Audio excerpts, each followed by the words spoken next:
Hello everyone, are you ready to do your speak out exercises? Today we're going to do something a little bit different. This was a suggestion from someone. We're going to go through the 6 speak out exercises in Dr. Boone's words. And then we are going to have a bonus round. We're going to read something that is pretty challenging. We're going to try this out today, see what you think. Now, I'll give a little disclaimer later about it, but let's go ahead and take a sip of water and then we'll get started. Everybody make sure that you are swallowing with intent. I will explain more about the bonus round in a little bit and why I am doing it. It is very important for some of you to do this. So let's go ahead. We're going to start with the first speak out exercise. And here we go. Let's speak out. May, me, my, mo, moo. Speaking out means to get your voice in front of you. When you do that, you take a deeper breath and you activate both the speech and the swallowing muscles. Let's do another warm-up. May, me, my, mo,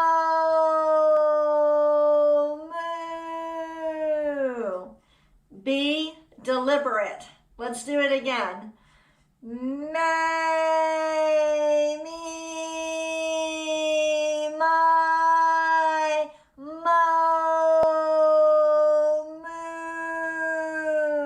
moo. Every sound exaggerated and with intent. Let's do it again. May, me, my, mo, moo. One more time, backwards. Here we go. Moo, mo, my, me, may. Is your voice warmed up? I hope so. Take a sip of water. We're going to move through these exercises and have a bonus round for those of you who want to challenge yourself even more. Our online practice sessions this week are being sponsored by Mcleod. Thank you so much. We appreciate your commitment to helping people with Parkinson's improve their speech and their swallowing. It's pretty neat that they're doing this. So thank you to Mcleod. We're going to move on to the second speak out exercise. We're going to do an ah. Deliberately open your mouth. That's why I put my finger on my chin. Trying to cue you to deliberately open your mouth and project the ah forward. Here we go. Ah.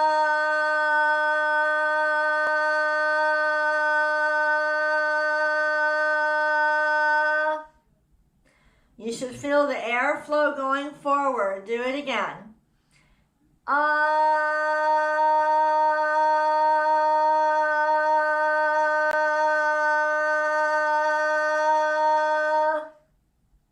Good.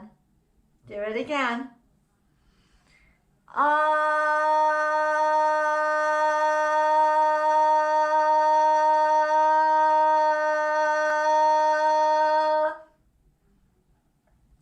We're improving our breath support for speech. Just like you don't want your voice to trail off at the end of your sentences.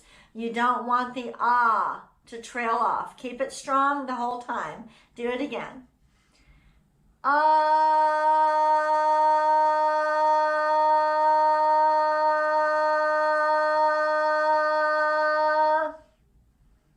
Let's do a 5-second ah with intent. Ah.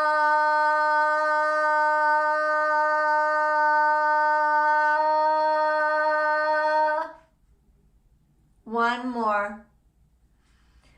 Ah.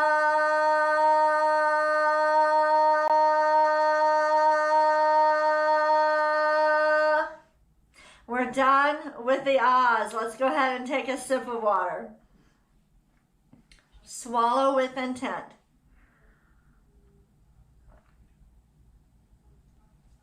I'm excited about this bonus round that we're going to do, and I know some of you might not like it. I would love to get your feedback afterwards, so send me an email at intent@parkinsonvoiceproject.org at the end of this session. Let me know what you think.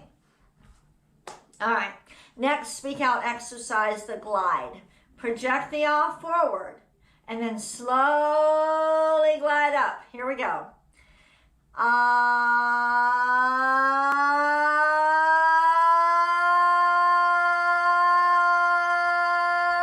Stop.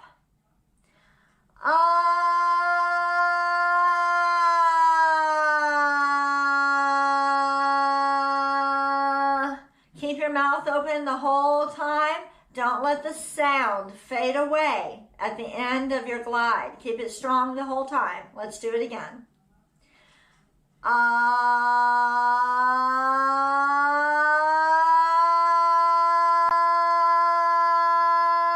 Stop. Close your mouth.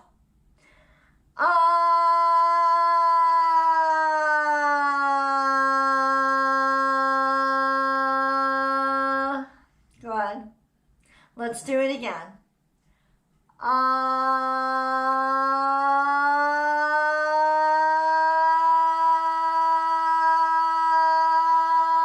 Stop.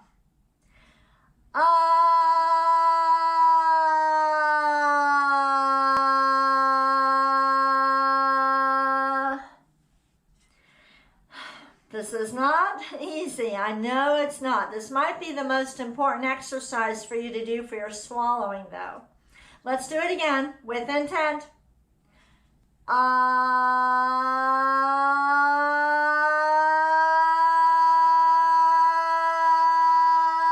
Stop.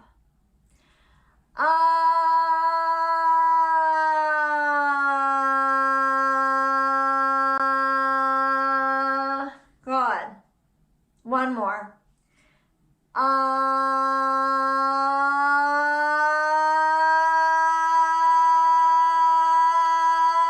Stop all the way. Wait.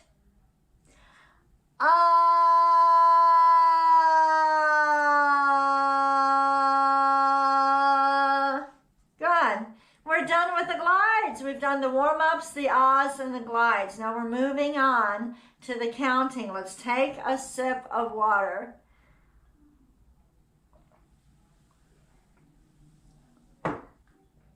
I'm moving a little bit quicker through the exercises because we're going to do a bonus round today. Very challenging. All right, counting every number up and over. Make sure to connect the numbers in each row. Here we go. 1, 2, 3, 4, 5, 6, 7, 8, 9, 10, 11, 12. Be deliberate. Project every number in front of you, up and over. Lift the voice. Let's do it again. 1, 2, 3, 4, 5, 6, 7, 8, 9, 10, 11, 12. Good. Exaggerate. Be very deliberate. Let's go backwards. 12, 11, 10, 9, 8, 7. Think about it. 6, 5, 4, 3, 2, 1. All right. While I get get our reading ready, I'm going to mention something. We're going to start with a shorter poem. This is going to be our regular reading exercise. At the end, we're going to do a more challenging one. But I did have a question come in about someone asking, if I understood what the problem was with the speech and Parkinson's, it would be easier to correct it. I agree 100%. Next Tuesday, July 13th, I believe it is, we are hosting our Parkinson's webinar and information session.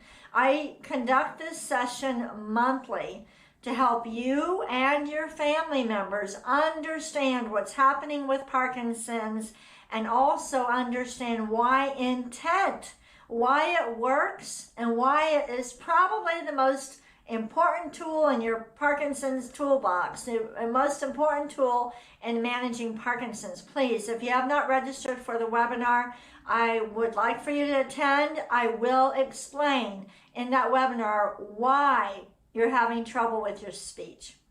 Okay, we are going to move now to the reading. I hope y'all took a sip of water. Make sure you get water.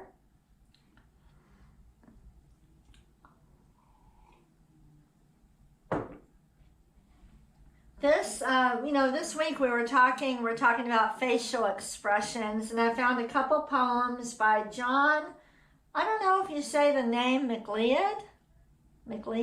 I'm not sure if that's right, but that's how we'll say it, I guess, for now. I found 2 poems written by him, and we will post this in the chat feature on our website. It'll be available till 9 p.m. tonight. All right. That's one of the advantages to using the videos on the day of so that you can get this reading material. Okay, we're going to speak out. Keep in mind that the reading is about building strength and endurance. Every word with intent projected forward. Here we go. A Handful of Laughter by John Mcleod. Here we go. Can I give you a handful of laughter? A smidgen of giggles to boot? Read that again. Can I give you a handful of laughter? A smidgen of giggles to boot? Ready? A cupful of tease and a comical sneeze, followed by a hilarious hoot. Every word with intent. We'll slow it down now. Can I offer an hour full of happy? Throw in an odd chuckle or two. The time spent is worthwhile if the mirth brings a smile to the friend I am writing this to. I want you to read with me with intent. Here's the second poem. Up and over. Ready? The smile. Read it again. The smile. Are you lifting your voice? Do it again. The smile. Up and over. Okay, here we go. Ready? The smile may be the only sunlight one can give. Read that again. The smile may be the only sunlight one can give. But living touched by love becomes much more. Say that part again. But living touched by love becomes much more. Here we go. Given the moment out of time, and of course, the smile. I like it. Say it again with intent. Given the moment out of time, and of course, the smile. That's the end of that reading. Okay, let's go back. All right.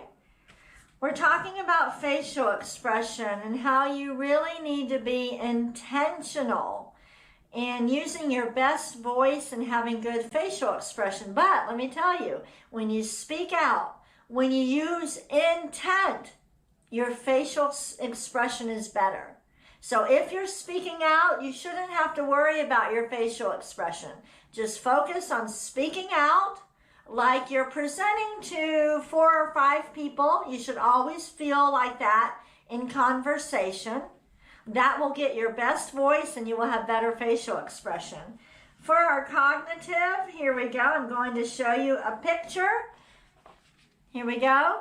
I want you to tell me about this woman. Just make it up. Say every word with intent. Tell me, what do you think about this woman? Who is she? I don't know. How does she spend her day? Say it with intent.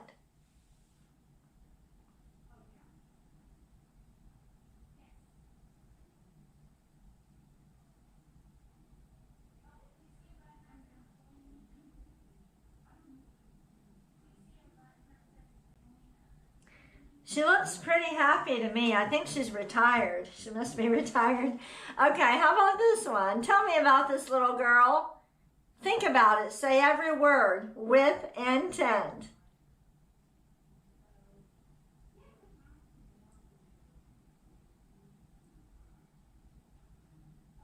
How old do you think she is?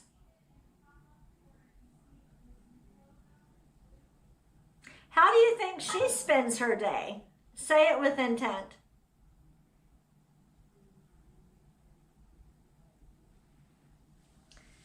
I'm going to show you another one now. Tell me about this girl. How does she spend her time? How does she feel right now?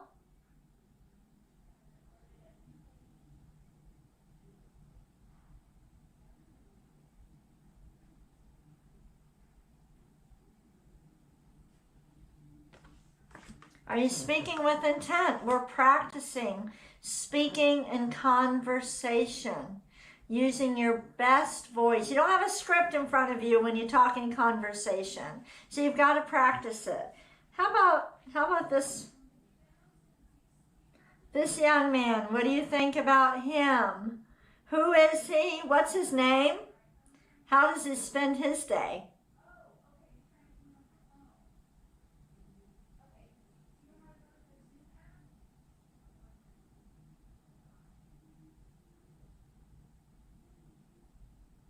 Okay.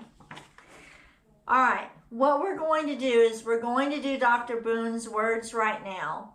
Then we are going to read a challenging reading. It's going to take at least 6 or 7 minutes to read. Let me explain something. I'm noticing as our Loud Crowd members are coming back for 6-month reevaluations that some of them who have been in the program a long time and have very strong voices, they need to have some more challenging reading. So they need to do something that has longer sentences. Otherwise, they're not going to be exercising their muscles to the full capacity. But online, we have several different types of people practicing. Some people haven't been through therapy yet. Some people are in the middle of the Speak Out program. Some people are diagnosed with idiopathic Parkinson's, others with PSP or Parkinson plus disorders. So it is different for everybody, okay? But I'm going to add on this bonus reading. And if you're someone who is not quite to the point where it's too challenging, remember, all the exercises, we want them to be challenging but not frustrating. We always want the vocal quality to be clear. If you start squeezing out the words, if your voice starts getting hoarse, then I want you to stop and just listen to the reading, okay? So we're going to do Dr. Boone's words first. So we're going to finish the session so that those of you that do not want to do the bonus round, you don't have to. You've gotten all the exercises, and then those of you that want to stay on with me for this time, we will read the more challenging reading. All right, every nonsense word with intent. Here we go. Gula, gun, ga, ga. deliberate. Gu, la, gang, ga, ga. Again. Gu, la, gang, ga, ga. Next. Ku, ka, man, gu, ka. Be deliberate. Ku, ka, man, gu, ka. One more time. Ku, ka, man, gu, ka. Get the voice in front of you. All right, ready? Gangla, gangla, gangla. And the last one. Kukla, kukla, kukla. All right, take a sip of water. If you're going to sign off at this time, thank you for joining us. I will be back tomorrow. If you stay on for the bonus round, I would love for you to give me some feedback. What did you think about the reading?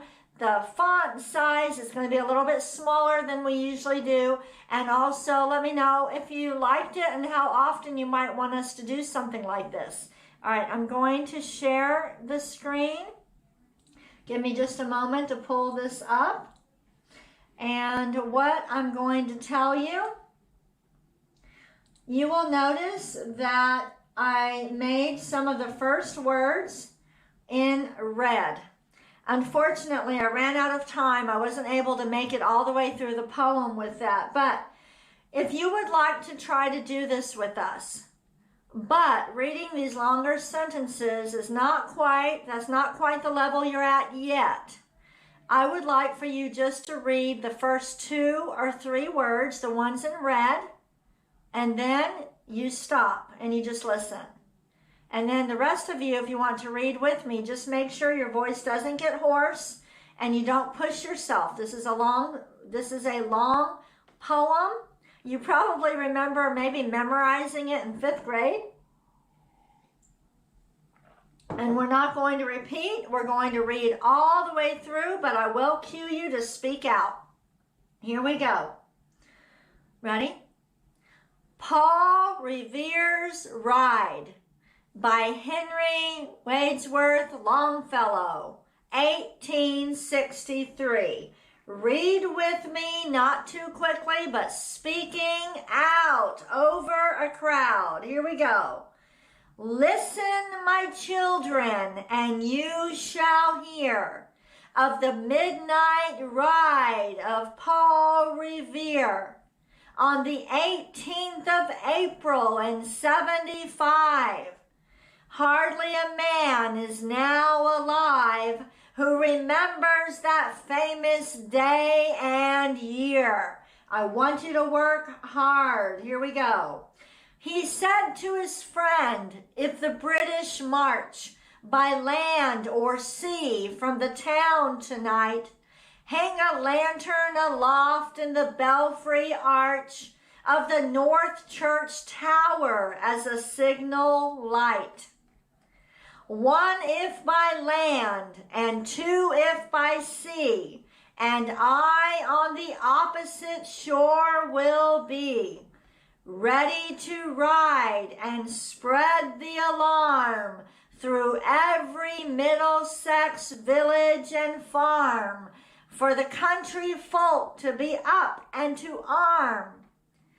Then he said good night, and with muffled oar silently rowed to the Charleston shore, just as the moon rose over the bay, where swinging wide at her moorings lay. It's not over. I want you to take a sip of water. You will see that this is much, much more challenging. But if you are, for example, a preacher, if you're working full-time and you give presentations, if your job requires you to use your voice a lot, you need to be reading something like this every day. All right. If it's too challenging, just read the red words and then stop. So get those first 2 or 3 words clear, then wait. All right. And I didn't make it all the way through the poem with the red words, so I'm sorry about that. All right, here we go. Ready? The Somerset, British man of war, a phantom ship with each mast and spar, across the moon like a prison bar, and a huge black hulk that was magnified by its own reflection in the tide. Speak with intent.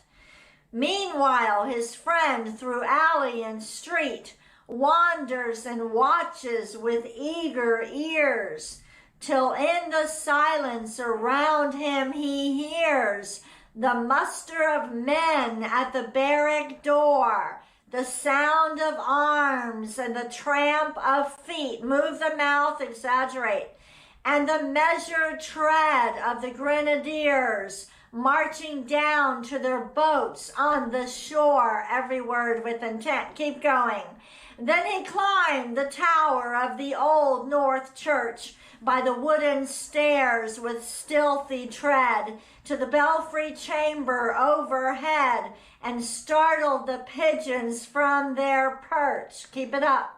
On the somber rafters that round him made masses and moving shapes of shade, by the trembling ladder steep and tall to the highest window in the wall. I know this is challenging. You can just listen if you want to drop off. Here we go. Where he paused to listen and look down, a moment on the roofs of the town and the moonlight flowing over all. Ready? Beneath in the churchyard lay the dead in their night encampment on the hill, wrapped in silence so deep and still that he could hear like a sentinel's tread a watchful night wind as it went. Keep going. Creeping along from tent to tent and seeming to whisper, all is well. Take a sip of water. We're not done.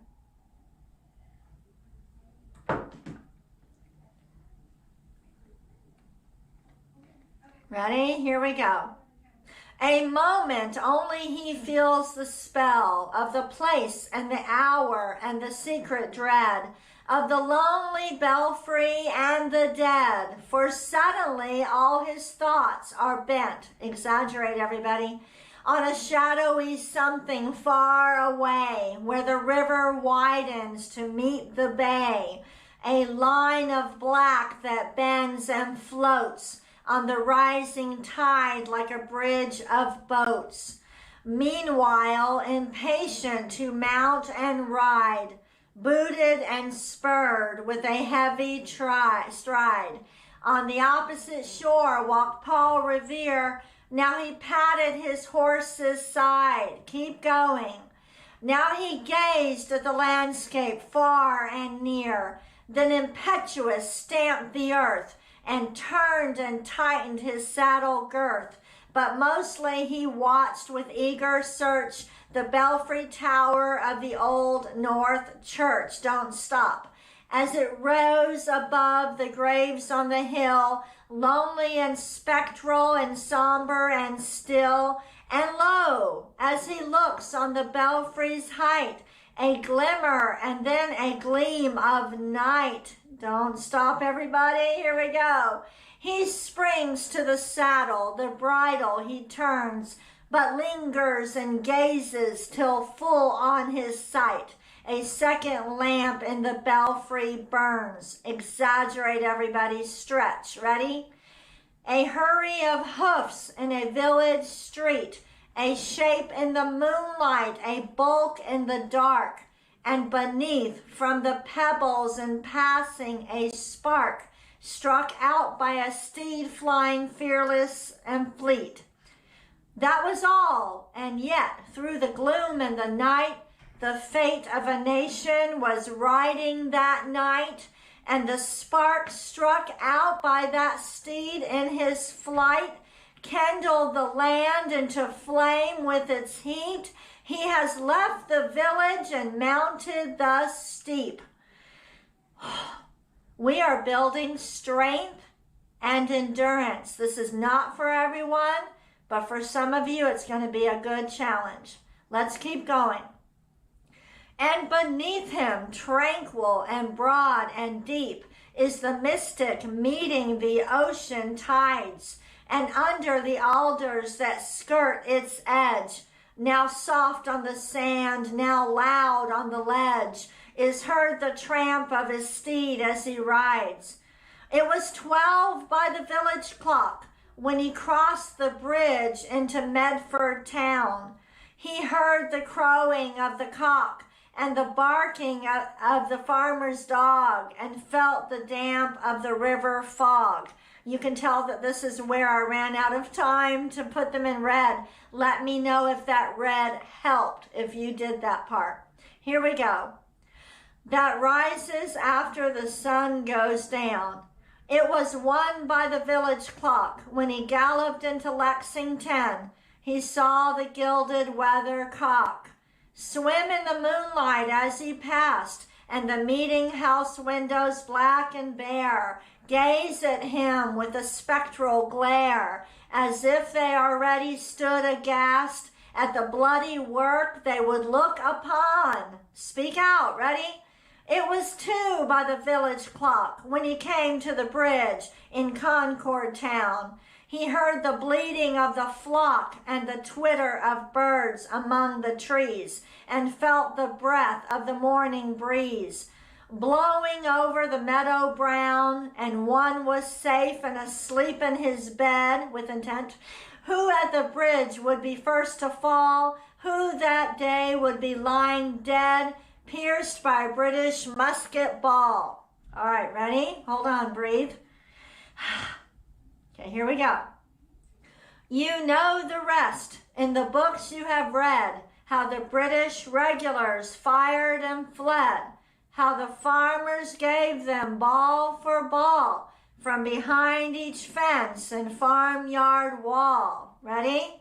Chasing the redcoats down the lane, then crossing the fields to emerge again under the trees at the turn of the road, and only pausing to fire and load. Ready? So through the night rode Paul Revere, and so through the night went his cry of alarm to every Middlesex village and farm, a cry of defiance and not of fear. We're almost done. A voice in the darkness, a knock at the door, and a word that shall echo forevermore. For born on the night wind of the past, through all our history to the last, in the hour of darkness and peril and need, the people will waken and listen to hear the hurrying hoofbeats of that steed and the midnight message of Paul Revere. Give me your feedback. That was challenging, but you can see how it would be beneficial to be working one-on-one with a speech pathologist if you want to get to that level, which is very challenging. But for some of you, you really do need that reading. I will be back tomorrow. Give me some feedback on what we did